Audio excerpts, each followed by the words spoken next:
This episode is brought to you by McKay Photography Academy. Photography, travel, friendship, adventure. Visit mckaylive.com to learn more.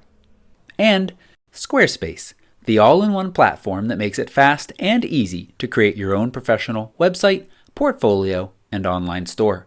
Visit squarespace.com/Toby to save 10% off your first purchase. Hello everyone and welcome back to another Photo Mishmash. I'm Christina. And I'm Toby. And this is episode 65.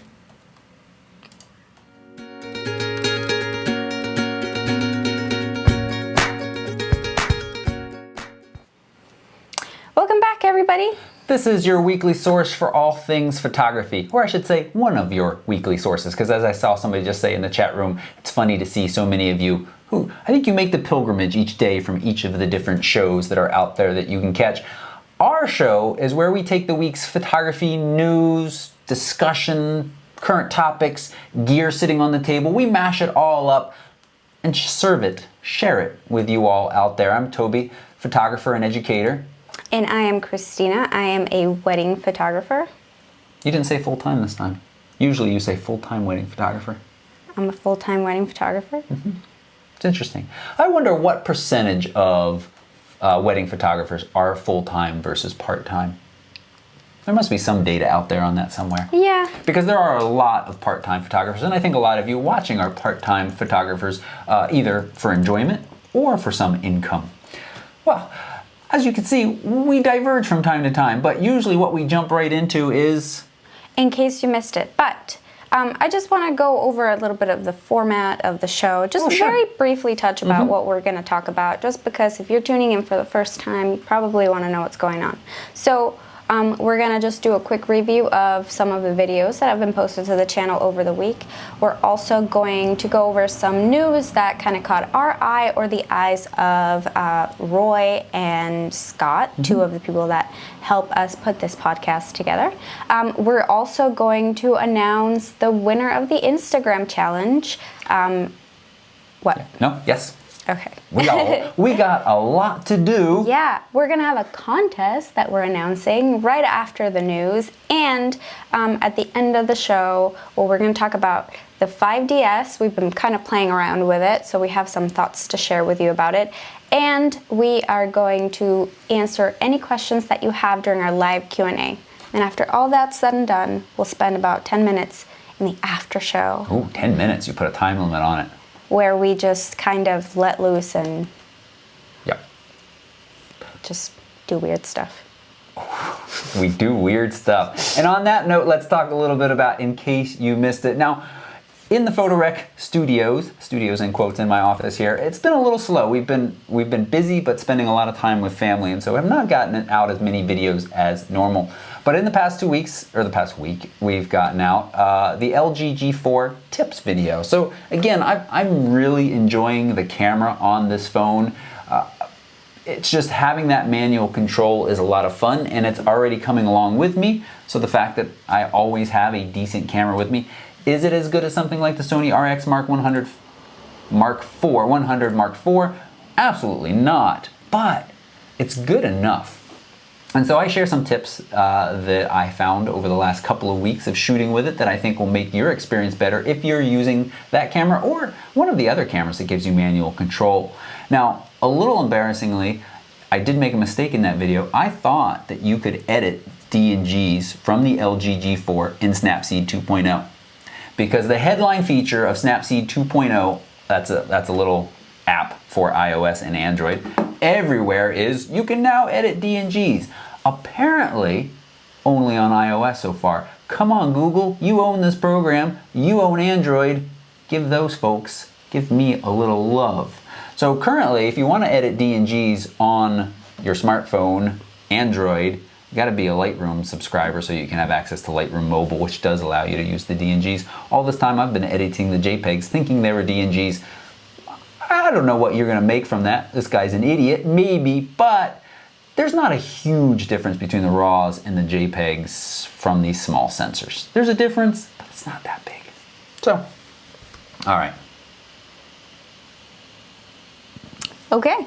But was that all of the in case you missed it? Sorry, I should move off the chat. No, the one other thing, in case you missed it, that we're going to move right into is that we announced our biggest giveaway yet, partnering with McKay Photography Academy, and a whole bunch of other folks have added on too. So if you watch that video, other folks have said, we want to be part of this awesome giveaway as well. And so there are some exciting additions to announce to this giveaway. We've got first the headline. It's cheesy. No, it's not. 3-day trip to Yosemite National Park next January with McKay Photography Academy, with us to experience one of the most iconic places in North America and possibly beyond. You know, as David says in the video, inspiration for Ansel Adams and John Stockton's photography there, just fantastic. And in the winter months, a little bit quieter, and just an opportunity to make some amazing photos there. Additional prizes now that are part of this package. Not only do you get to go on this trip and have your airfare in the US paid for, but you've got your hotel accommodations covered as well. You've got a 3-day camera rental from Lumoid.com. So if you're like, I want to win this trip, but you know, I want to take an amazing landscape lens, now you can. Lumoid will hook you up on this trip. And you say, well, I want to make sure all my gear is protected on this trip and carry it around and not look like a goof using my tote bag. Your grandmother shared a tote bag with you, and that's what you've been carrying around lenses. Well, now Think Tank to the rescue. Their $200 Streetwalker hard drive. This is a beautiful, serious backpack. We are a Think Tank family here. Did you know that? Those are our little Think Tank children down there. They're just fantastic bags. And so it's so exciting that they're working with us on this as well. And OneClickPics.com prints metallic prints and also other, what do you call other prints that aren't metallic? Prints, pictures for you. And they have thrown in a 30 by 40 inch metallic print mounted on masonite. That's big.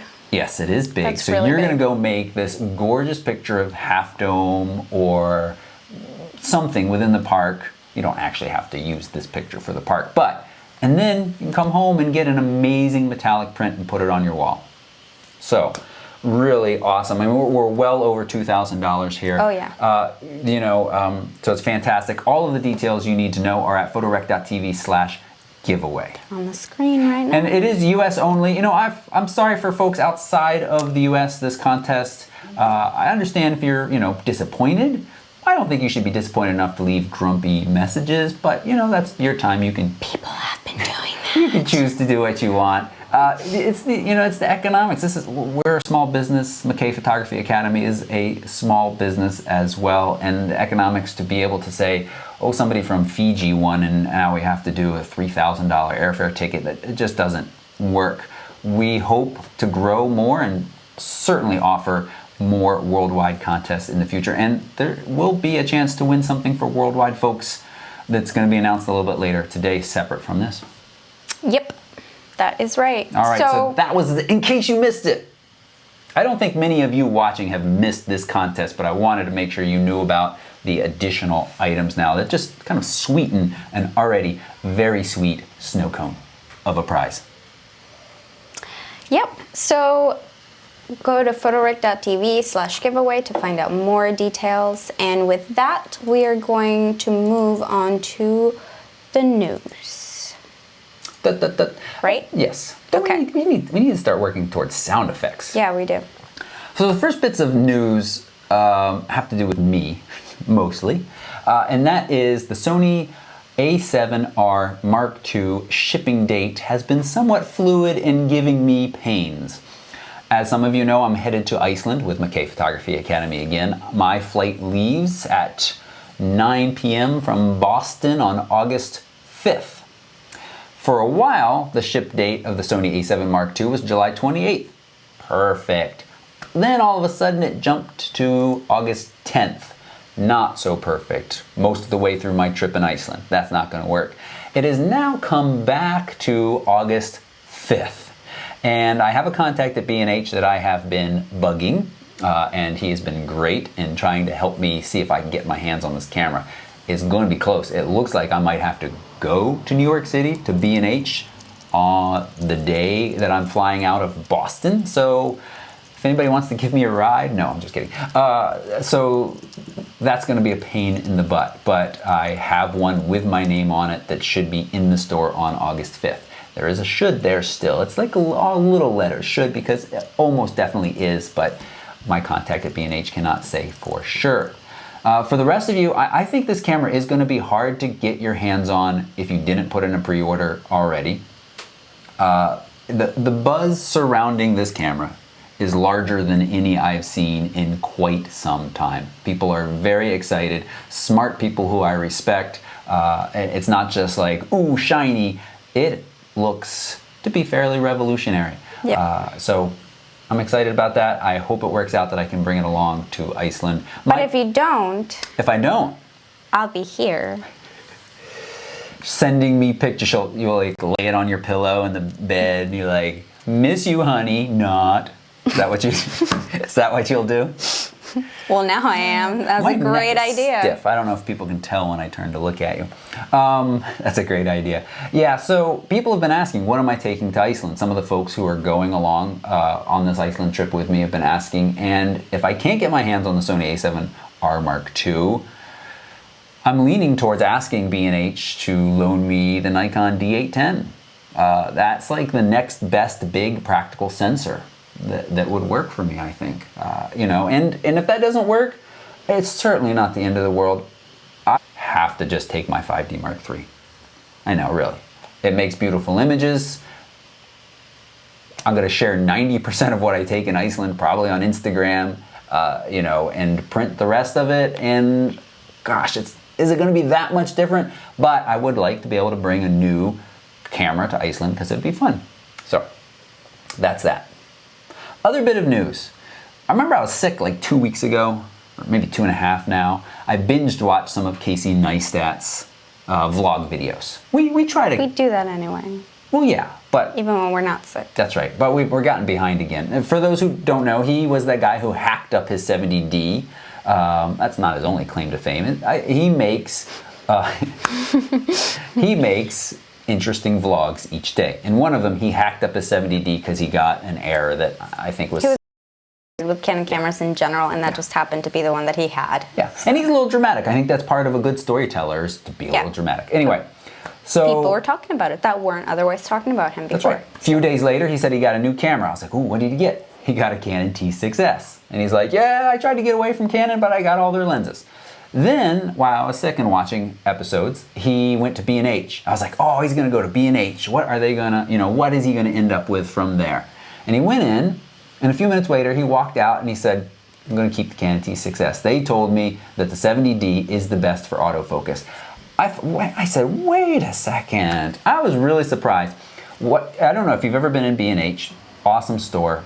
Kind of like the Toys R Us for the grown-ups who are interested in photography. I think what he did was, and he didn't film in the store. I think you're not allowed to film in the store, which is kind of ironic. But they have their kind of booths set up by brands. I bet he went to the Canon booth and said, you know, what am I going to get? But he needs to branch out, because do you know what I think he should get? Sony. No, the GH4. I think they should get the GH4. Great autofocus, small lenses. You can use your Canon lenses, but for most adapters you do lose autofocus. But he's riding around on a bicycle with this thing, and he's talking about it being heavy. Yeah, he's got a little, like a Joby Gorilla Pod underneath and stuff. Casey, get the GH4. Throw on, buy, spend a couple $100s on 1 or 2 decent micro Four Thirds lenses. It's all going to be so much lighter, so much smaller. Autofocus is great. You can shoot that 4K, which gives you so much more room to work with in post. That's what I think you should get. So, if anybody knows Casey who watches this, tell him he should get the GH4. Toby said so. That's all. All right. Now. So we're going to move on to our real news. I meant to talk about that last week, but I forgot. Yeah, but we didn't have time. So actually, you just put something in there that I hadn't read before, so you're going to talk about it. You put 2 things in. I know. I try to keep you on your toes. Yeah. Mm-hmm. Mostly because you're short. But The Lens Rental, who I love their blog posts, they got their hands on the Canon XC10. And that is that funky, non-interchangeable, professional level, useless useless camera from Canon. A little bit. We're just going to spend a minute on it. Let me pull up the picture of it so folks can see what we're talking about here. And this is made for, or Canon sees this market as for your kind of run and gun photo video journalists. And Lens Rental says, you know, it's got a lot of good things about it. ISO performance is good, up to 10,000. Image stabilization is excellent. Battery life is excellent. The form factor is quite nice. But the big issue, well, two big issues. One they don't mention, but I'm going to, is that it's got a fixed lens with a variable aperture. Now, videographers do not like variable aperture lenses because as you zoom, you lose light. And that significantly impacts your exposure. And the other thing I'm going to mention that's not mentioned in here is, and maybe it's changed, maybe a firmware update, but it doesn't shoot RAW is what I heard last. It doesn't shoot RAW. Well, it's just meant for like straight to the web, straight for publishing. Yeah, that's true. You're right. That's a good point. But 25, but what is it? 20? But it's really expensive. Yes. That's the main what is annoying it? thing. $2,500? I think it is $2,500. So pricey. Sony RX10, same sensor size, shoots 4K, shoots RAW, a fixed aperture zoom lens. So, sorry, Ken. I don't know. I don't see a lot of people, you know, again, one of Canon's big draws is that people have collections of lenses and they move into cameras. This doesn't take interchangeable lenses, so somebody, doesn't matter what system you work with prior, other than maybe the form factor is a little bit familiar. This guy says it's very similar to the Canon C100. But again, I don't see run and gun photojournalists and video journalists using this. Well, actually some do use C100. Okay, so I just wanted to mention that I kind of think that's a good example of Canon just really kind of missing the mark, and it worries me a little bit about the future.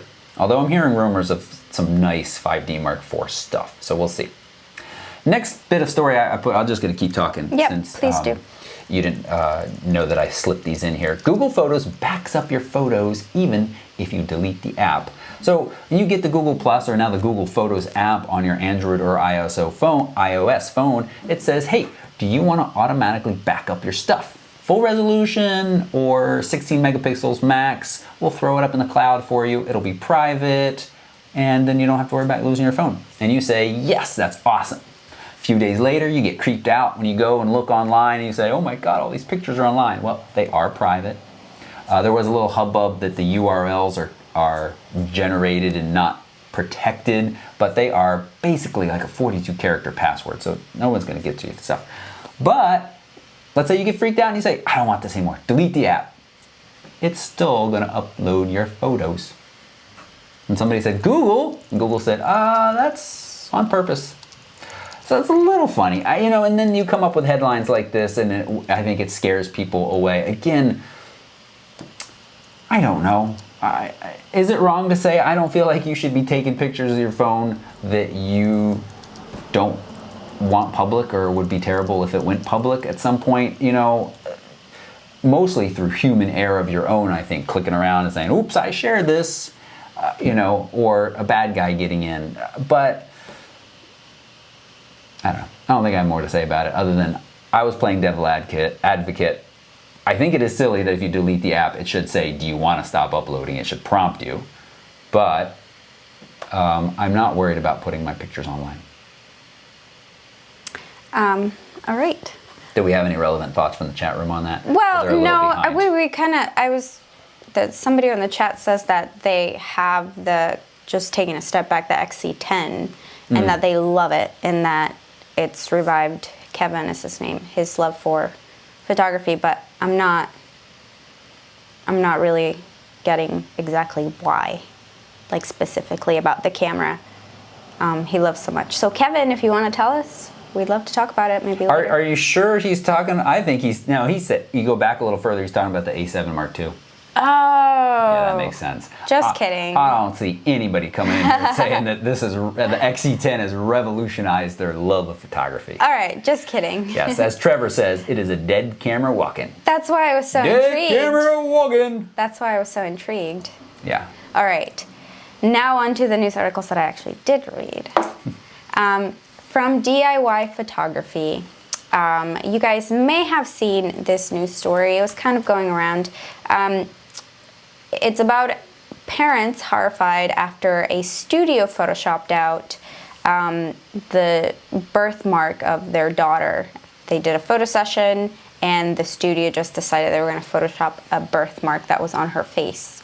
And they were really upset by it. The parents were, the mother. The parents, yeah. Yes. And this is kind of relevant to us because we've had this discussion in the past before about how much Photoshop is too much Photoshop and what should you really Photoshop out of a picture. And this is something that, I ask myself all the time when I am working on clients' pictures. Is like, well, do they want that in the picture? I can't really tell. There was actually an instance of a couple that I photographed, and I thought that the woman in the pictures, her makeup wasn't. To me, it felt like fully she was applied. Yeah, to me, it felt like she had been rushed. She had kind of left rushed, and wasn't totally. That's kind of the sense that I got when they arrived at the session. So my assumption was that, hey, maybe she didn't have time. Maybe she put her makeup on in the car and she didn't notice that, it photographs this way. So anyway, I thought, well, what if I fill in this part of the makeup, and then I eventually decided to just leave it as is and then just wait, and if she says something, then I'll fix it, because maybe she, she Maybe probably that's how did meant to do it that way. Half done. Yeah, and it's not my responsibility or my right to fix that, because I think that, I would have done it differently. Right. So anyway, I'm gonna just go to. You're gonna share my page for a sec. Yeah. So people can see. Do you want to say more? Because I can say some stuff. Well, just that, that I think that photography is, it's kind of, there's gray areas, I think, because some people might really want, I get a lot of people that tell me, oh, you're going to Photoshop this part out, right? You're going to fix this part about my body that I don't like, right? And, well, my answer is no, or yes, but for a fee, because that takes a lot of time. But yeah, you can't. I think that the err on the side of not photoshopping something that the client hasn't asked you to Photoshop out, even if you think that it's not flattering, that it doesn't look good, or that it doesn't fit within your personal aesthetic. So that would be my advice, just in general. Yeah. Looking at this, what happened here was a breakdown of communication. I think that, and it sounds like the studio has the same basic policy that you do for the most part, although you said something a little bit different than I thought you were. And that basically is, if it's not a permanent mark, if it's a scrape or a cut or maybe a pimple, then you might be pretty inclined to remove it. Yeah. That's not how that person usually looks. It just happened how they look at the moment the picture was taken. They don't want to be remembered that they had a cut or a pimple or something like that. Right. So it's a pretty easy selection. And in this case, it sounds like the studio thought that it was a scrape. And it looks like... It doesn't look like a scrape, though. Oh, babies get all kinds of funny stuff on their face. That's not what I would call a scrape, though. Okay. But anyway, it looks like it could be non-permanent. It's not clearly a birthmark, I would say. And so they removed it. And this lady went a little crazy, I think. I wouldn't say crazy, but she may have taken it a little bit too far. She overreacted, is what I should say. And what they should have said is, she should have said is, whoa, this is a birthmark, you should not remove it. And they said, okay, Control Z, Control Z, Control Z, and everything will be okay. But instead, she started publicly shaming this poor studio and things like that sort. And, but there was a breakdown of communication. The studio should have said, please let us know if there's any marks on your child that you want us to remove or not remove. And that's actually something that I am going to start doing, and kind of a new policy that I'm going to take before I photograph people is, if I'm photographing somebody's wedding, or if I'm photographing a portrait session or anything, I usually send people a questionnaire, and I think one of the questions that I'm going to ask on the questionnaire is, sort of is there anything that you're nervous about, about this session and about being photographed? So that way, people feel like they can say, well, I don't like this about myself, or I'm nervous about this other thing, or like posing or whatever. But I think it's good to sort of open that line of communication so that they know, so that you know their expectations of how they want to be portrayed in the pictures. Because it's nice to, you can do a lot of that, you can get a sense of who they are and sort of do that during the session, but at the same time, it can be kind of uncomfortable too.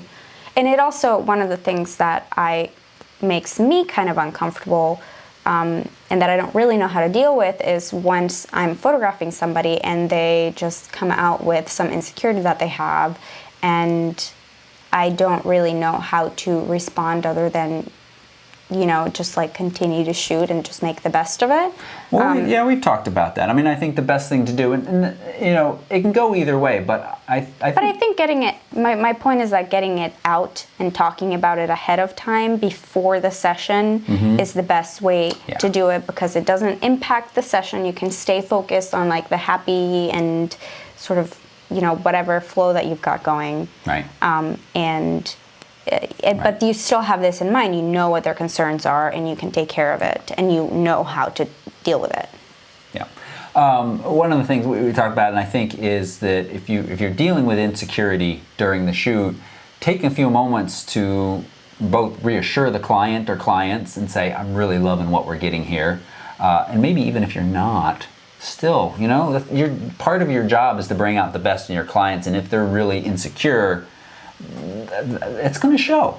And so taking some time to kind of bolster their feelings. And also showing some pictures on the back of the camera, saying, oh, I love this. That I don't like that. I know you don't. I know some photographers do that. And I'm surprised you don't, like, because you do not rely a lot on Photoshop. Your pictures are quite beautiful right out of the camera usually. Yes, but if I show somebody a picture, and no matter how awesome I think it is, and my perspective, the way that I perceive them, and I know this from my own perspective, because I know what it's like to be photographed, I know what it's like to not like certain things about yourself, and no matter what my perspective is, how I perceive somebody, if they don't like the picture, then I feel like that is a huge blow to their confidence, and it could really change. So it's not worth it for me. The potential risk of like hurting their confidence is not. And I do give positive feedback. And I'm seeing right now in the chat that Corey says that sort of, talking about it beforehand opens you up to the clients having very unrealistic expectations. But I disagree. I think it's good to know, to have a conversation about things that they're concerned about. And it doesn't have to be about, body image or things like that. It can be other things that they're concerned about. But knowing those things, I think, can help us photographers prepare before the session, and then really help give them the best experience and the best pictures possible. So, okay. And I talked about this, I talked about this with a wedding photographer friend of mine recently, and he does that. He asks people, and he says that it's really helped him tremendously, and people are more likely to write and say what they're concerned about, if they can write it down, as opposed to like talking about it in person. So it takes away a little bit of the sort of, I don't know, I don't want to say embarrassment, but the shyness of talking about things like that. Okay. Sounds good. I don't know if we're going to cover all of these, but I just want to give people a quick rundown of the headlines of the next couple of news stories, and I feel a little for humanity. Photographer recovers $15,000 in stolen gear. Photographers steal gear from fellow photographers at Pan Am Games. PPA, the association trying to protect copyright, stole photos. Thief steals photojournalist hard drive. That is the headlines of like the next 6 stories. Yeah.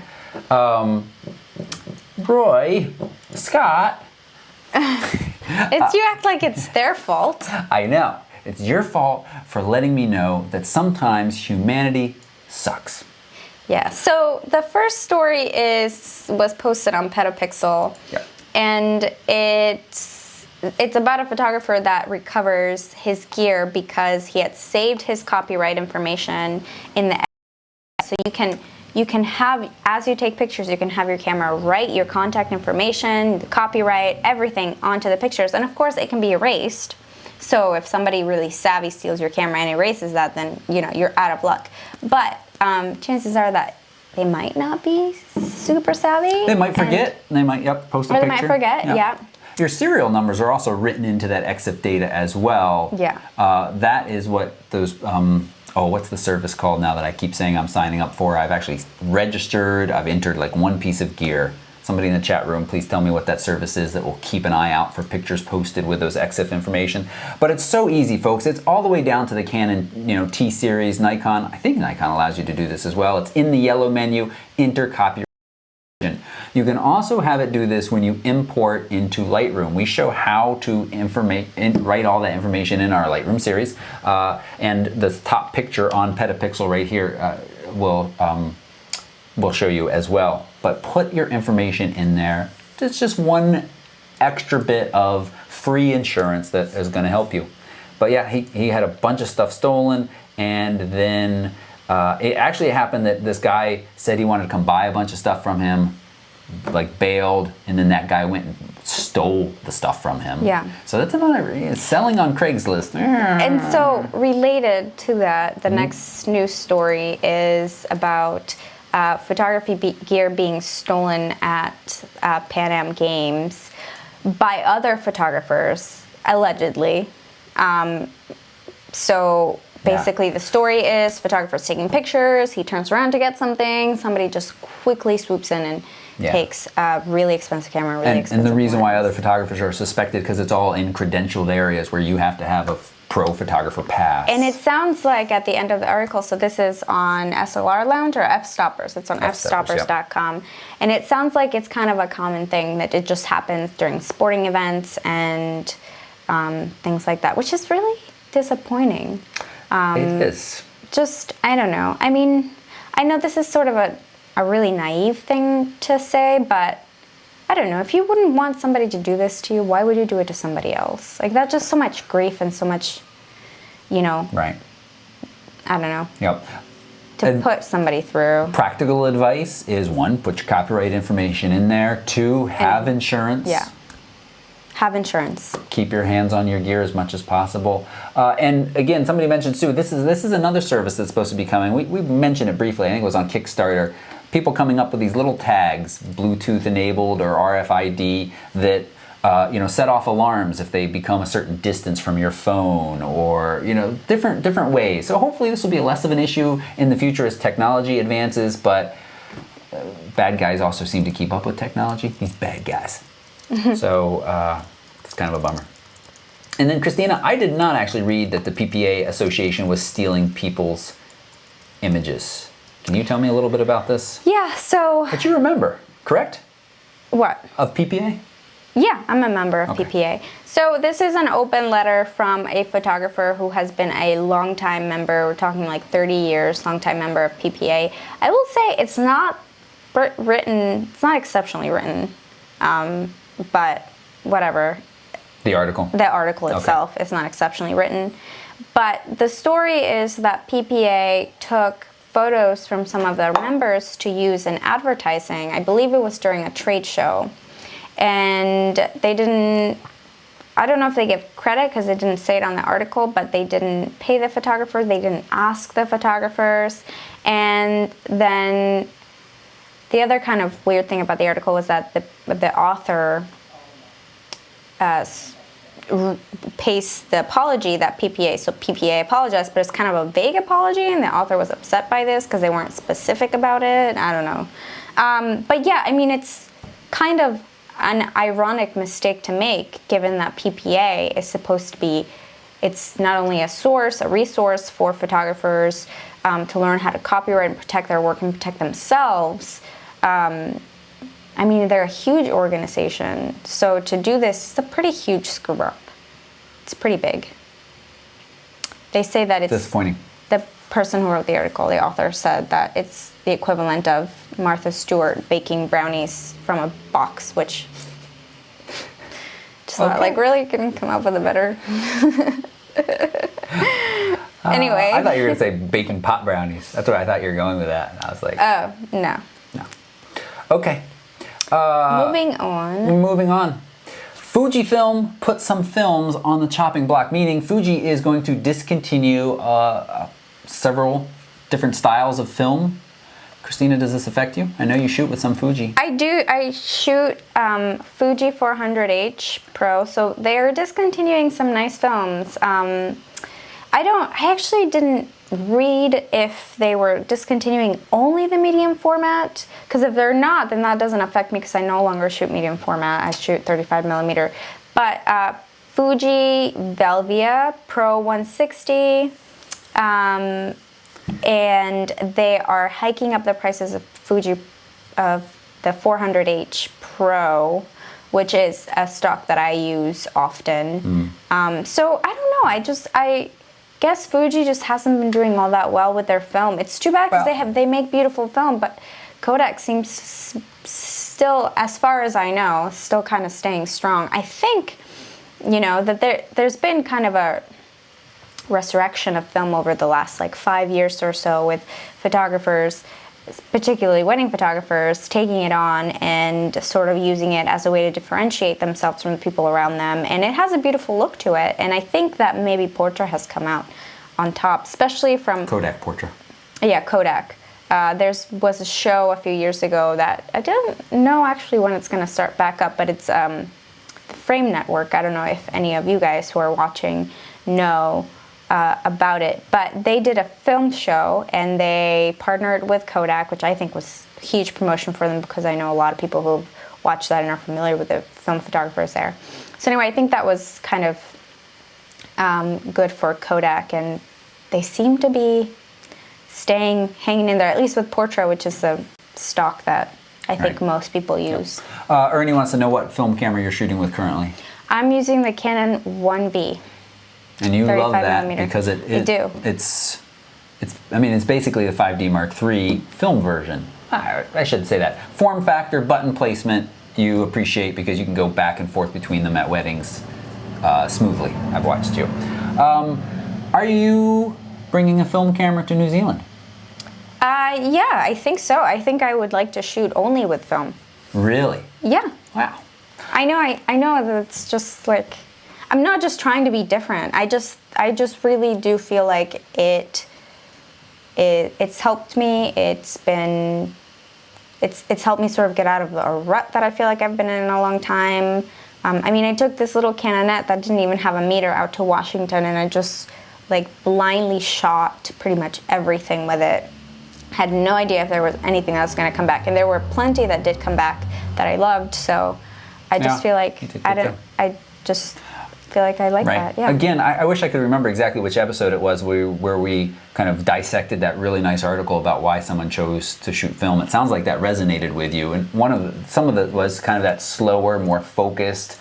I have limited number of shots. I want to think about what I'm doing here. I want to really think about my composition. And you can do that with digital. You can train yourself, but you're really doing it with film. So I asked you if you're bringing your film camera to New Zealand because we're going to have the opportunity, and two people out there are going to have the opportunity to join us. This isn't a contest. This is, you can come on this trip because there's 2 spots available with McKay Photography Academy to New Zealand. This is at the end of January, beginning of February 2016. The McKay Photography Academy trips, we've been on 2 now, Italy and the Montana trip, and we had just an absolute blast. David, Ali, the rest of the McKay Photography team are just wonderful, good people who you'll enjoy being around, feel comfortable asking questions to get better photos, the kind of the coaching that happens, the hands-on experience. There's nothing that is going to improve your photography more. This is a duh statement, but there's nothing that's going to improve your photography more than going out, shooting, getting some feedback if you want it, going out and shooting some more, and having experts around. David and Allie are both certified master photographers, and it shows through in the pictures they make and in the instruction that they provide with everybody. Specifically this New Zealand trip, I kind of highlighted some of the top spots we were going to hit on this trip. And of course, I said Christine and I are going as well. I want to talk about the last day. I'm skipping ahead to the last day because I think it is kind of a packed day that gives you an idea of what this whole trip can be along. This is down at the southern end of New Zealand. It's going to be a wilderness safari. It is all within the Mount Aspiring National Park. We are going to go jet boating up these glacial rivers that are incredibly shallow. A nice walk through the ancient forests, and a backcountry four-wheel drive safari vehicle. All three things are happening that day within this area that are going to take you to these locations. This is what David and Allie and the team do. They find beautiful places. They find locals who are knowledgeable to get you to those places efficiently, sometimes less efficiently and more fun, and allow you to make these amazing photos. So all of that is happening in this area. A variety of landscapes, vegetation, wildlife, and captivating stories of the original Maori and the early pioneers. And then we transition to, is it Christchurch, I believe is the town we're in, or city I should say. We're going to take the Skyline Gondola restaurant, or the gondola up to the Skyline. Amazing views from up here. I was checking this out. Yeah. I kept looking at the itinerary and I just kept pinching myself. Like, is this real life? Is this really happening? New Zealand, for me personally, has been on my bucket list for a really long time. So I never imagined that we would go so soon. So yep. I'm excited. Right. Not only go, but have somebody take us from beautiful location to beautiful location. Yeah. Get out. You can take your film camera, take a picture. I take my digital camera. That's literally the most challenging thing for me when traveling is I have to decide where we eat. We have to figure out, because we have to research, what are the best places to go, and then you have to go to Facebook or Instagram, crowdsource, and then maybe one or two people will respond, I guess more if you're really popular. And there's fun and adventure to that as well. Yeah, but it's so nice to just not have to make any. I think to make decisions when it comes to that after having to book airfare and sort all of those things out. Make a little decision worn out. Yeah, and it sort of takes away from the enjoyment of your experience because you're just just trying to figure out the logistics. Although I can still manage to enjoy it, but yes. Sorry. But you're missing the point here. No, is that it is so nice to just not have to worry about where we're going and just know that we're going to go to these amazing places and just trust those guys to take us there. Well, that's the thing too. I think we're both coming from this place where we typically approached vacations and more adventurous, we planned this or let's just let this happen and see. And so when we first went on the Italy trip, I had a little trepidation. I was like, I don't know if I want to ride around on a bus with everybody. It's, that's not kind of my thing. What if I want to go left when everybody's going right? But the right has been picked as the most beautiful location, and time again, it was just so nice to say, yeah, I'm not sure where we're going today, but I know it's going to be someplace beautiful. All I got to remember to do is stuff my face with some breakfast and climb on the bus or meet Nick out front and we are going to get on a jet boat. That's all I got to remember to do, and then I'm presented with these amazing opportunities. Yeah.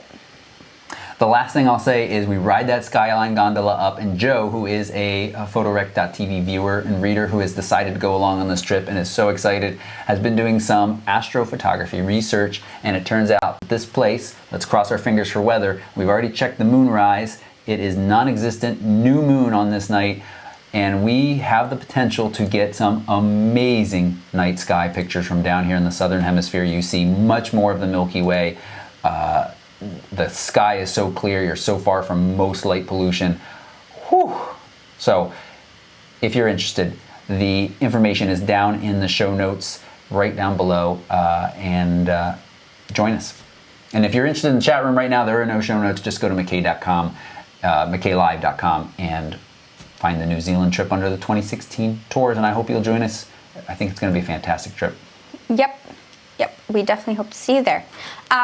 Great. So let's finish up the news and to our pretty cool. Then we're on the gear. When are we doing the gear on the table? A contest. We forgot. Let's contest. Okay. Contest. Okay. Contest. All right. Okay. Thief steals photojournalist hard drive. This is a sad, sad story. We can cross our fingers and hope for a happy ending, but right now, this is sad. Okay. But here's the thing. Why doesn't he have like multiple backups of his data? Yeah. So let's give people the lowdown. This is Petapixel. And remember, show notes, all these links are down in the show notes shortly after the show. Photojournalist loses life's work after burglars steal hard drives. This is Jacques Nadeau. I'm sure I'm saying that exactly right. He is a photojournalist for the newspaper Le Devoir. And he came home, found that 5 of his hard drives had been stolen, containing an estimated 30,000 to 50,000 photos of his over the course of his 35-year career, including, can we share this one picture? This 1981 photo of Quebec primer René Levesque. Thank you. Playing pool. I guess that's one of his more famous words. Honestly, I haven't heard of this guy, but clearly he has a lot of photos that were only on hard drives. Jacques. Come on, buddy. I mean, I feel for you, man, but he looks a little like Sting. You think he looks like Sting? A little bit. So there are cloud drive solutions, and Scott, when he posted this into the rundown, he said, cloud drive solutions, ? Yes. We've got Amazon, we've got Backblaze, we've got Carbonite. Those are all solid options. CrashPlan. And with CrashPlan, you just kind of set it up and say, here's my data. And you got to pay a little bit, maybe, but if your life's work is your life's work, it should not only exist in one place that can be physically walked out of your house, or fire, flood, lightning strike. Long story short, back up your photos. Yeah. The only thing we can hope is that, the thieves are like, well, these hard drives aren't really worth anything, so let me do the right thing and give it back to this guy. So. Anyway. Bummer. Learn from his. That's right. He should have turned on Google Auto, and even if he deleted the app, he would have been okay. All right. Next is, so apparently Nikon was offering free service, free maintenance to D800E users because of a manufacturing mistake, but now they've sort of opened it up to D700 owners as well. So a limited group of people, but you would have received a notice if you have a D800 or a D700. You would have received a notice about free maintenance, and what they're trying to do is just collect data on some of the users' needs. And this is actually pretty remarkable because in our experience, Nikon has horrible customer service. Like their repair centers have horrible customer service. Not as bad as Panasonic's. Not as bad as Panasonic's, but I mean they have a huge hold on the market, on the camera and photography gear market, so they should have. Right. And pro level. Yeah, this is one of the big questions when we start with Sony as well, although I've been hearing decent things about Sony's repair centers. But yeah, this does seem like just goodwill. It seems like Nikon, the benefit Nikon's going to get out of it is kind of to check and see how their cameras are doing.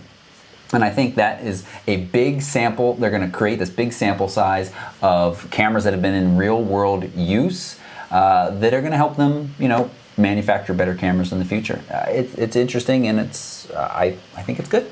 So yay on you, Nikon. Now, I want to do photos from space.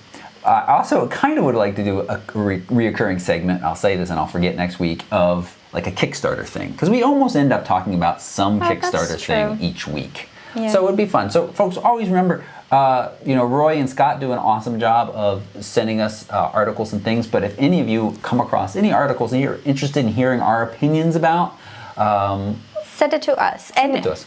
We will try to create some sort of page or something on the website so that you guys know exactly where to go. By working on that, I mean, I thought about it in the last couple of days. Okay, this is the world's first cinematic smart case. Now, as part of my LG G4 photo tips, I also briefly reviewed, too much air quotes tonight, that's the title of the show, too many air quotes, the Camera Pixel Addicts smartphone thing that makes your smartphone much bigger and allows added on attachments. This is kind of the same idea. We got, and you can see from this video here, you basically slide your iPhone in, only works with that so far, and through a little mirror prism, it turns it into one of these old classic film cameras that maybe your grandpa used to walk around with if you had a particularly savvy grandpa. You can pull the little trigger, it starts recording, and what else to say about it? It's going to be $150. They already have all the backers at $150 level are gone. That would get you the black CS1. It would get you a 0.45 wide angle lens and a lens wipe. Ooh, lens wipe too. It's going to retail for $250. Gosh, that's a lot of money. It doesn't really do anything other than hold your phone with a little glass prism and allow different add-ons. So I guess that's something. $199. You'll receive one of the first off the production line. Oh good, it'll have bugs in it. So they have hit their goal. Their goal was 75,000. They've already had 86,000. 27 days to go. Clearly, this is something that is probably going to happen. Yeah, that'd be a better thing. People are interested in it, and now probably will happen. But remember, Kickstarter. Also, the dude in the video has a cool beard. Does that sell it for you? No. Should I grow a beard? No. He does have a cool beard. All right. Okay, so let's look at some cool Pluto photos from different places of the internet. Mickey's dog.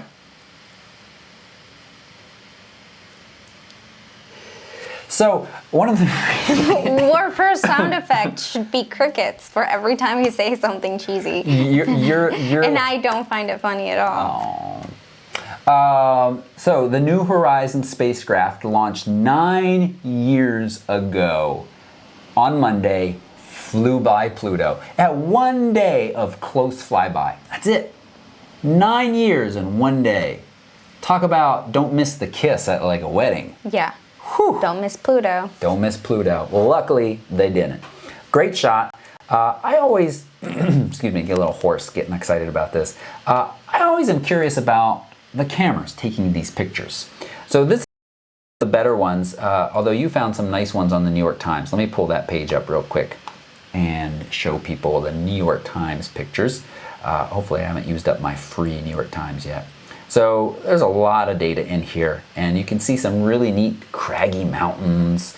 We've got Mordor. Did they really name that Mordor? Yeah, it's a little silly. And if you scroll down, there's more silly names. I don't know if they really did or if it's a New York Times like goofy thing, but the whale. No, I think they really did. Remember, these are pretty nerdy people who built nerdy in a good way, and so they are interested in things like Lord of the Rings.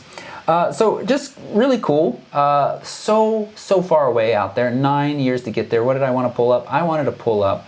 I linked it. Here it is. This is the PDF of the main camera. This is a PDF about the main camera on the New Horizons spacecraft. It's called LORI, Long Range Reconnaissance Imager. And somewhere down here was a little chart that gave nice information. It is a 2,000 millimeter focal length with a 200 millimeter aperture. It's basically a telescope with a sensor. It's got a 29 degree or 0.29 degree field of view, which is very narrow. But remember, it is shooting from 8,000 miles away. Yeah, I mean, let's just talk about the kind of calculations that need to be made in order for the camera to be pointing in the right direction at the right time. Yeah, it's impressive. It is they say back thinned, which I think is kind of their version of backside illuminated frame transfer CCD. I can't quite figure out what megapixel is, but right here it says it is a 1024 by 1024 square detector element. So that sounds pretty low resolution. You don't. I mean, well, first off, it launched 9 years ago. Think about where our camera technology was 9 years ago. Yeah, imagine. Yeah. Yeah. Imagine if that time was. So, and if they had put, let's say they could have magically put a 5DS sensor in there, that amount of data, I heard that the transfer rate is something like a kilobyte a second. So, that information coming back to us comes back very slowly. Yeah. It is an auto exposure sensor, which, you know, I guess that makes sense. Somebody's not like, oh, a little wider. Well, open up your aperture. Yeah, no. One person. I wonder if it's spot meters. It's a good question. How does it meter? You should ask them. Nerd questions. Nerd question. Nominal exposure times of 50 to 200 milliseconds. So I just thought that was interesting. And that's it. Okay. The last piece of news, I just want to mention this. It's on Mashable. Prince Philip to the photographer, just take the effing picture. Did you see this? They got all these guys together, all of these Brit royalty. And the photographer, I think, was waiting for everybody to get and trying to get them to listen, like sometimes. Yeah. I feel for this photographer because I have been there and I know that people don't want to be there taking pictures with me, but it's not, I don't want to be there either, people. I don't want to be there either. You don't? It's your job. No, I want to be like taking candidates from like behind a tree where no one can see me. Let's be clear. Like I don't want to be arranging and wrangling people. Right, like no. So specifically, you're talking about the groups of picture people at families. Yeah. Most of the time, like it's fine. Family groupings or We're bridal very good parties. about communicating, and they give us lists, and I do on deck. Sometimes I'm off taking candidates too, but usually it's very smooth. But there are times where, you know, maybe there's been a little drinking already, or just people are grumpy because they don't like to have their picture taken. You guys, not me, like to be funny, and so need to crack some jokes, and then you're not listening to Christina. Anyway. Yeah. Anyway, so this poor photographer seemed. Yeah. So he got yelled at for something that was his job to do. Like it's not like he just for shits and giggles. He just wanted to take a picture of all of them. Right, I know, yeah. And Prince Philip, he's a little grumpy. He had better things to do, so he said, just take the effing picture already. All right, let's take a moment to remind people that thumbs up on this video is always appreciated. If you're not sitting there saying, get to the effing next part of this show already. So thumbs up is appreciated. And remember, the wonderful chat room, your comments disappear at the end. Now, you know, at some point YouTube might change that. Hey, you know, one of the things they changed was the whole back end to the live show now is quite different. Will that mean better? I don't know. But so any comments that you really want folks to see that you feel like should stick around, take a moment to leave those as comments. And as I said, thumbs up on this video is appreciated. Now let's take a moment, Christina, to talk about our Instagram challenge and winners. So last week's challenge was water, which I saw on the chat earlier that I think somebody thought that water was a lot easier than fire, which I can see that. We had a lot more submissions. I agree with that. Somebody said, if you put this on Flickr, you'll have more people contribute. Sorry, I just gave that person that voice. That's not the point. The point is I want to do it on Instagram. Yeah. That's where we're going to do it. And we do what we want. I actually didn't. I mean, I thought the participation last week was fine. Yeah, I did too. Well, you said last week. Right. It wasn't very good. Well, I felt like, I didn't think it was as high as it had been in past weeks, and I think that's not an incorrect statement to make. I wasn't making any inferences about it. It's just saying. This is one of the more participatory challenges. We'll see what next week brings when we announce it in a minute. Tanner knows, and those other early chat room people know. Let's start with your first honorable mention. Alrighty. Let's do it. So, actually, I just clicked the wrong thing, so. There we go. There it is. By Zach R. Johnson. Yeah. So I like this because it is a really simple image, and I like that there is a story here that we don't quite know what it is, but I don't know, it's playful, it's fun picture, it's nicely composed, there's fun colors, so everything just kind of comes together to make a really pleasing picture. I think it could be like an ad. for a pool. It's cool. Yeah, I like it. I like it a lot too. I was very close to picking it as one of my honorable mentions, and then I was very glad to see that you picked it. I agree with everything you said. Another honorable mention from Christina is, maybe I should have had it open already. Very different time of year, very different feeling to this image. Yes. So that is what I love most about this image. It is just, I don't know, just really moody and very peaceful as well at the same time. And the blues, I mean, it's very blue, which to me, I feel like automatically sort of gives a calming kind of feeling. So yeah, I don't know what this guy was doing. Maybe he was just admiring the view. Maybe he was sad. Maybe he was, I don't know. But yeah. I liked it. It's super simple. Well, not super simple, but it's pretty simple and nice. The tones between the sky and the water are just lovely. I like that his head does not intersect with the horizon line. It's down below. It diminishes his size and puts this little person in this big space. That works really well. Notice this is 6 weeks ago. We do allow submissions. You can go back if you have a particularly lovely image that you think fits the category nicely and tag it. I may sometimes lean a little bit towards picking more recent ones, but not always. All right. Oh, and my winner. Your winner is by Aussie Flyfish. You were gonna say his name because you know. I know who he is, but I just want to say that when I look through the hashtag, you can't see the username, so it's not like I'm picking favorites or anything. Right. But you guys, if you have watched this podcast enough, you know how much I love negative space. And I just love the simplicity and just the feeling of like just chill and relaxation and yeah, just like relaxation that you can see in this picture. Yep. So it's a very nice photo. Yeah. All right, and now my first, thank you to all those folks who participated. We'll say that again in a minute after we go through mine. My first pick for water. Now, there were a handful of these kind of flowy waterfall pictures that I have a soft spot for in my heart. I love these pictures. I love taking them.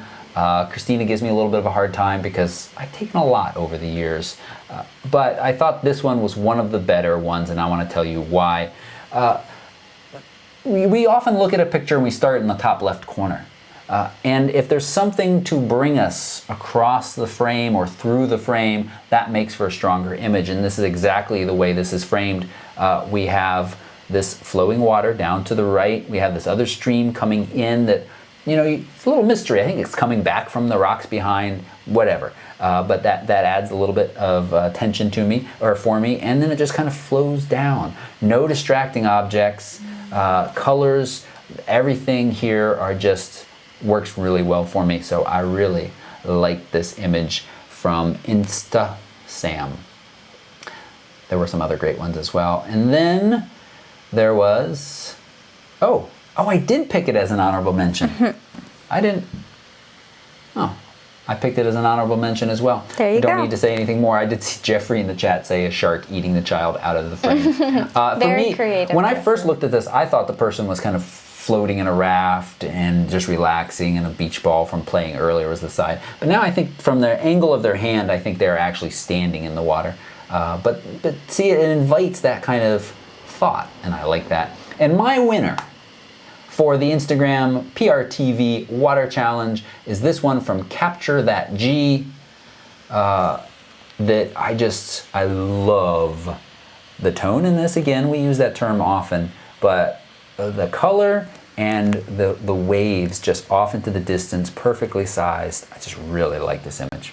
I think it's beautiful. That's why I left a beautiful comment on there. We looked through every single one of them. Thank you so much if you submitted an image to us. We appreciate your contributions, and I'd like to announce next week's challenge. Fire, 2 weeks ago. This past week was water. Let's move on to Earth. We should have done it in a better order, and then we could have gotten maybe Earth, Wind, Fire to sponsor the show, but Earth. Show me your best Earth photos. And that's fairly broad. I'm not going to say anything more because you all have been coming up with ways that works for you just fine. Interpret that and share with us your best. If you want to follow us on Instagram and keep up with us on Instagram, our usernames are on the screen right now. Yep. And for those of you who are listening to the audio version of this, my username is Christina Bernalis. And mine is PhotoRec Toby. And a reminder, if you enjoy this show and you would like our audience to grow, because then that we can bring you more and better stuff, take a moment and leave a review for us over on iTunes. It's Photo Mishmash. Search for it on iTunes and it's there, and we'd appreciate a review to let more people know what this Photo Mishmash show is all about. Yes. All right. Okay, so let's talk about the contest that we promised we would talk about. Yeah, so this is completely separate from the McKay partnership and the Yosemite giveaway. This is smaller, open worldwide, and a chance for you to share with us your portfolio and win. That's right. We have partnered up with SquareSpace, and we want you to create a website portfolio, a photography portfolio, and we want you to share it with us. And if you share it with us and we like it, you will win a Mefoto travel tripod. Red, all red, no pink leg. I promise I didn't slip my old one in here. And here's how it's going to work. You may already have a SquareSpace portfolio, and you say, great, I'm going to share it with them. There'll be a link right down in the show notes to do that. Or you may say, I don't have a SquareSpace portfolio, or I have a portfolio on someplace else. It's so easy. What we want you to do is go to squarespace.com/Toby, start a 2-week free trial. It doesn't take your credit card, so it's not like Amazon Prime, which we're going to talk about a little bit, where all of a sudden you're going to start getting charges. No, at the end of 2 weeks, they say, you want to keep this website? You can pay us. You don't, it's going to go away. So within next week's show, we are going to look through the submissions. If we get enough, we might pick a couple finalists and just share those with you and then pick our winner, similar to the Instagram challenge. And take a moment. Make yourself a nice portfolio. It can be for business, it can be for pleasure, but it should showcase your best work. And I will ship this heavy little tripod anywhere in the world to the folks that we pick as the winner. Toby, where can people submit their beautiful portfolios? There'll be a link right down in the show notes that says portfolio, SquareSpace portfolio submission. And just to be clear, it does need to be on SquareSpace. We said if you may have a portfolio someplace else, recreate some of that on SquareSpace if you want to win. If you don't have to. Okay. But the goal here is to show you just how easy it is to build a SquareSpace website. You start with one of those nice themes, pick the one that works for you, drag and drop some images, throw in a little bit of text. It is your all-in-one hosting platform. And if you decide you want to keep it or that website, you can save 10% off your order by going to squarespace.com/Toby or using that code Toby when you go to purchase. Yep. And there is a video on this channel, if you search for Squarespace, that shows you exactly how to make a Squarespace portfolio. That's right. I'd forgotten that. That's a good time to remind people of that. We'll put that link right down below as well. Yep. Right next to it. So we're excited to see your portfolios next week and a chance to win this nice little tripod. So tune in for the next podcast to see who wins. That's right. Alrighty. So next we're going to go way back to a new segment that we've added called Gear on the Table, where we spend a moment or two talking about the gear on the table. Sometimes very briefly, like the Canon GPS EP2. Remember I mentioned a little while ago that this got a firmware update so that it could work with the 5DS? Well, we went on a hike the other day. I was like, oh, I'll update the firmware. Oh, you gotta install their stupid software. You can't just plug it in and put the firmware on here. You gotta install the stupidest Canon software on earth. You have to make sure you've erased all the tracks, then you can apply the firmware. I said, forget it. I wish I hadn't bought this. It's annoying and overpriced. I'm annoyed by it. All right, other thing, we've been talking a lot about these. Poor Melinda today spent 40 minutes on the phone making sure she could get her Yongnuo from Amazon. the Amazon Prime Day, it feels a little lackluster. Anything interesting seemed to sell out incredibly fast, and the number of interesting items were pretty small. Now, I haven't been watching during the show, so maybe something amazing came by. I tried to get a 3-port cigarette, well, you don't call them that anymore, a US car charger thing. Tried twice, both times, even though I tried within the minute, it was out, and I think one time the wait list was still open. Anyway, this was sold for $93 today. That's a deal. I've still not completely finished my review here, but again, I used it at last week's wedding. That's 3 weddings now I've used it, and 3 weddings where it has performed identically to the $499 Canon. Typically it runs for $124. This is the RT with a radio transmitter in there. The downside I think that people are going to run into, we've talked about this, but I just want to mention again for anybody not watching, if you drop it and it breaks, I think you're going to have a hard time getting in touch with Yongnuo to get things fixed. Canon, on the other hand, probably more likely. Does that mean it'd be fixed for free or anything? No. But at least you could be like, Canon, can you make this work again? Yongnuo's like, probably will be like, buy a new one. And I think quality control. I've just heard from a couple of people as I've been talking more about this that they're not happy with it. Overall reviews that I've been part of or read, I think it's still a good buy and a good value at $124, especially at $93, because again, it is identical in form and function to the Canon $499 one. Yep. Yeah. Just started testing the Sony RX or 100 Mark IV, and I haven't even tested the high-speed photography yet because I didn't get a card. High-speed video? High-speed video, thank you. Fast enough until yesterday. Also annoyingly, this card was on sale like early this morning for about $20 less than I paid for it on Amazon. You need the SDXC. I only had an SDHC. Even though all of its speed ratings are the same, I had to get this. I made one quick attempt to catch my brother making a funny face, and it acts weird. It buffers for a minute, and somehow I missed it. So I have nothing to report about that yet. But for general photography, it's a nice little camera. Form factor is quite small. I mentioned this at the beginning that it is certainly better than my phone, but my phone always comes with me.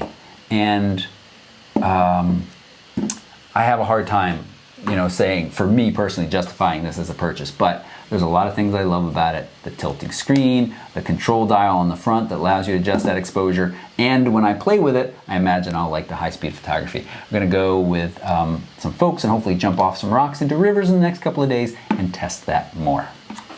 That's news to me. Oh, is it? Yeah. You were gonna do the jumping. This is in for review. This is the Rode Link. This is one half of a wireless audio system. I've used it once now. Fantastic. I would like to buy this. It's $399. That's a lot cheaper than the Sennheiser wireless stuff. But the audio quality, it seems to be fantastic. The connection is great. I watched B&A's own review video of it. They ran it inside their store from one end to the other, where you have crazy all kinds of electronics running and stuff, and there was no interference. Really impressed with this. It just syncs up so nicely. Runs off 2 AA batteries. That's the Rode Link system. I'll do a standalone review of that soon, I hope. Last thing we want to talk about before we move on to whatever we're moving on now is the Canon 5DS. We've used it at one wedding. Why did we take it to a wedding? Because I really wanted to fill up my 13 terabyte hard drive faster than I that's pretty much it. Expected to. You want to share some thoughts on it? Briefly, because we need to move on to live Q&A. But so I like the screen. I like the focusing. The camera feels fast when I shoot in burst mode. It doesn't have the limitation that the 5D Mark III has with the SD card, so it can write faster. So I felt like the 5D Mark III has been just so slow lately. And it's a nice camera. I wouldn't use it for wedding work all the time. I don't like the... I don't think I'm imagining this, because I feel like I look at enough pictures on a day-to-day basis that I can kind of tell the difference. I don't love the results of what the sensor... I don't like the way the pictures look. for a couple of reasons. I think that they're great quality. You know, I use certain presets that make my pictures kind of emulate film a little bit, and these presets just do not work well. And I feel like the dynamic range is a little bit even like smaller, really, a little less? Yeah, than the 5D Mark III. So I need to shoot with it a little bit more, maybe, and then see the difference. Maybe shoot side by sides. But I mean, it's a nice camera if you want like a lot of megapixels. Yeah. So it's actually a little, for us, it's a little bit faster because the 5D Mark III has that. I already talked about that. Oh, I'm sorry, I wasn't listening. Embarrassing. Yeah. I don't have anything to add other than I think if you need a massive amount of resolution, I think this would be a lot of fun to shoot macros with. But one of the things you run into very quickly is diffraction. You start shooting above f8 and you're gonna suffer some diffraction issues. Also seems like you need to shoot a little bit of faster shutter speed. It is not as forgiving a camera as something like the 5D Mark III. And of course you have that recommended lens list. Right now I have the Canon 50 STM on here, not on the recommended list of lenses to be used with this camera. So if you need a lot of megapixels, sure. All right, so we have, we're gonna move on to the live Q&A portion of the podcast. So we're going to read some questions that I picked up. Not today, Roy isn't here to gather all your questions, so I've been trying to do that. But just post them on the chat and we'll get to them as we read them. We may not get to all of them today because we've already been going for a long time. And we need to get to the after show. So important to get to the after show. But okay, so first question. I'll just mention Roy's birthday. That's why he's not here. He has a very valid excuse, so we want to shout out and say happy birthday, Roy. Happy Thanks birthday. for all your help. I hope you're having a good day. Yes. Though I heard his car was giving him car problems earlier today. Okay, AK Pets wants to know some tips for getting out of auto mode on your first DSLR. Shoot in manual. I know, that's a lame answer. No, but really, that's how I got out of shooting in auto. I just set my camera on manual and then I just like played around with my settings and then just changed my settings around just to see how it would impact the image. I think one thing to look for in particular is your meter on your camera.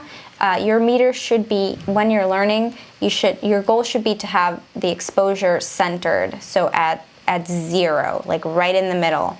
That way you will get good exposures, and then once you have good exposures, then you can play around with the settings creatively to see how they affect your images.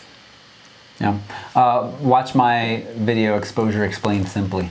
That's one of my most popular videos, and I think that really helps you kind of understand how these different dials settings affect the image. That's what I would say as well. Tanner wants to know about insurance for theft. Christina Toby, I've seen insurance for breaks or accidents, but I know about anything for insurance to theft too. Aren't insurance covers just for theft, right? Oh yeah, it does. Yeah. Now, for typically your homeowner's insurance, if you're not working photographer, should cover you. Even if it's stolen out of your car, that might be your car insurance, or your house, of course, or renter's insurance if you're renting. So those things should cover you up to a certain point, and you gotta pay deductibles, of course, things like that. So with some lenses, it may not matter, but professional level lenses, it certainly is going to be worthwhile to say, hey, this got stolen, and I need a new one. Please pay for it, insurance. Yeah, and just so you know, most insurance will cover all kinds of things like you breaking your camera, like, you know, even if it's not on purpose, but accidental. I don't like this anymore. Accidental theft, you know, just anything but acts of God. So like earthquakes and things like that, I think on the policy it just doesn't cover those sorts of things, which... Why don't they say acts of nature? Well, that's what it says. Well, because I think if they say... deep conversation. Well, no, because I think if they say God, then there's a lot more, you know, it's a lot more open for interpretation. So... Okay. Ray wants to know what our thoughts are on tile. That's kind of what I mentioned at the beginning. I said just last night, Christina needs to get tile for her car keys because we couldn't find them. Yep. You know, I only have seen that ad that runs at the beginning of like a million YouTube videos, including my own. That's all I really kind of know about it. I think it could be useful in some situations. I don't think it's going to be a good way to kind of protect your gear or necessarily keep track of your gear. I think there are going to be better solutions coming, and did anybody in the chat room mention that one that I couldn't think of that is like that? Yeah, definitely. I wouldn't rely on tile because I think it has a pretty small limit. Ming wants to know if Apple's going to make a 5K screen to go with the Mac Pro. Yeah, I think they are. Really? It's just a matter of time. Yeah. Because they've made a 4K computer, but they haven't made a 4K screen. It's coming. Really? It's coming. Yep. Okay. He also wants to know, are we going to make any videos with drones or quadcopters? Probably not anytime soon. They're fun. I would love to own one, but it's just not quite in my budget. And I actually have recorded content with David McKay, because he uses video drones often on these trips, that I've never finished editing to get out to you all. So I might edit that, or I might just record it again with David in Iceland, because I know he's bringing it to Iceland as well. Another question by Ming. Why Did you would only pick questions by Ming? No, he just posted them and they came up. And, Okay. Why would DNGs be more future-proof than NEF or CR2? This is my answer to that, and I know you were just researching it, but DNGs are kind of a universal format, so I think that there's less of a risk that it won't be supported later on by different computers, different operating systems than a proprietary format like Nikon's NEF or Canon CR2. Would you agree with that? You're nodding your head, but I know you didn't hear me. Sorry, I was trying to find a new question. This is what happens without Roy. We're just not as good. What did you say? I said that it's more future-proof because it's a more universal format, and it'll be... It's supposed to be open source. Right. So it's more likely to be, read by future operating systems than a proprietary format like Nikon or Canon's. Yep. Okay. Somebody asked what diffraction is. Cooper did, and I think somebody else did too. A couple people were, because I just mentioned that with the 5DS. Here's a great way to demonstrate diffraction. You make a OK sign with your fingers. You look through it, everything's sharp that you're looking through there. If you close that down tighter and tighter and tighter, you see this little kind of blurry area right around the edges of the hole. And that is diffraction. As you close that aperture down, you create this blurry area that the light gets bent through and causes sharp images. I rarely shoot above f11. I'd say I rarely shoot above f8 unless I'm trying to shoot one of these kind of waterfall pictures and I'm really controlling my light, because you're going to run into diffraction, and almost always f8 you got a huge depth of field. So I think there is a tendency. I've seen some people teaching just to really stop your aperture down, and I don't think you need to as much. f8 is great. Somebody asked how the noise was on the Canon 5DS. It's the files. Can I say the files seem very similar to 5D Mark III noise-wise? Yeah, I mean it performs well. We call it the lazy photographer's camera, because you can composition, be like, yeah, that's about right, click, and then crop the crumb out of that in post. Yeah, but if you're a stickler like me, you know that a cropped picture is not the same as a cropped picture in post-production is not the same as a cropped picture in camera. So. Yep. KDO888 says, what's the best monitor calibration system? How often should it be calibrated? Best monitor calibration system, well, I want you to go read Roy's post and decide for yourself. There's a couple different options there. And it kind of depends on your setup to figure out which one is the best. And how often should it be calibrated? Anytime you move and the light changes in your office, or you move your location of your computer, or light changes, you get new light bulbs or new curtains or something, you should calibrate. Otherwise, what's good? I will say once a year, once every 6 months. So I edit on an iMac, and I trust iMac displays. I think that they're really good quality.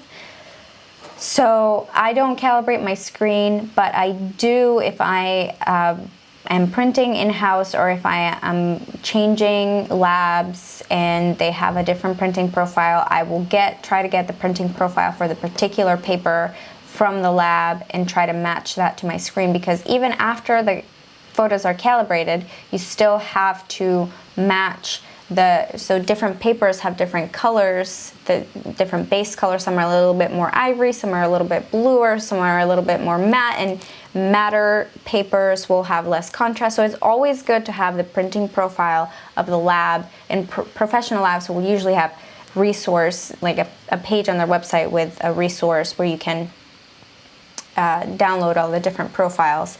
And you should always try to proof that in your editing software before you send it to print, and then that's going to it's not going to guarantee, but it's going to get you the closest possible to an accurate print. So even if you calibrate your monitor, I think it's more important for you to sort of be able to preview what it's going to look like on paper once it's printed. Yep. Somebody asked, sorry, since we're trying to collect questions and not doing as good a job of seeing who asked them, what camera straps we use. I use Black Rapid, quite happy with it, works well for me. You use? Hold Fast. Hold Fast, specifically the Moneymaker? Yes. Yeah. And I like it because it's really comfortable in terms of like where the weight falls and access to my cameras really quickly. They've expanded their line. This is going to sound like an ad, but I was just looking at their website recently, and they've expanded their line, and you can now get like a lens pouch that you can attach to the back of the Moneymaker. You can get all sorts of attachments to bring stuff along with you.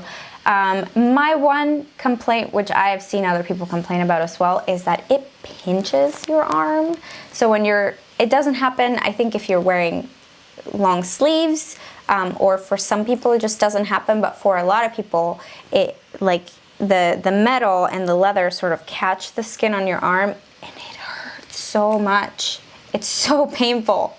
And sometimes I'm shooting and it happens, and I'm like trying to be cheery and happy with clients, and I'm like, oh God, it's really painful.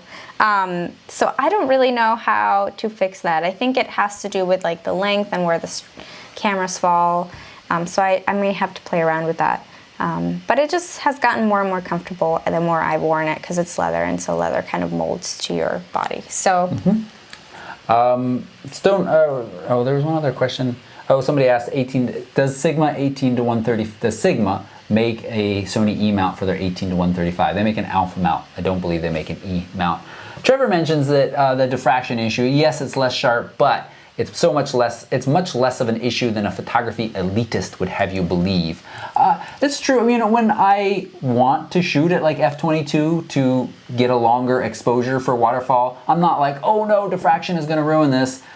It's going to be fine. I see very little difference. Stone Warrior follows that up with saying he has found that f11 gives him the sharpest images when shooting surfers on the 70 Mark II and the 100 to 400L Mark I. It is lens and focal length dependent there. So just play around. But again, my general, what I want you to get out of that is that you don't need to shoot at very high apertures unless you have a very specific reason, and it may negatively impact your image. That's what I should say. Yep. And now I think it's time to say goodbye and move on to the after show. Mm-hmm. I think it's goodbye. So, quick reminders, a thumbs up if you appreciated this thing that you just sat and watched. Take a moment to go to photorec.tv/giveaway to enter to win a 3-day trip to Yosemite National Park with McKay Photography Academy. Instruction, awesome backpack, your airfare, camera rental, what was the other thing? A nice print, whole lot of stuff. And don't forget to enter the SquareSpace contest, the portfolio building contest. Details are going to be down below if you're watching live.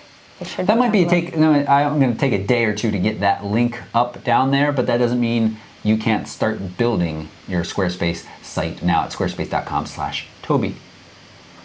Yep.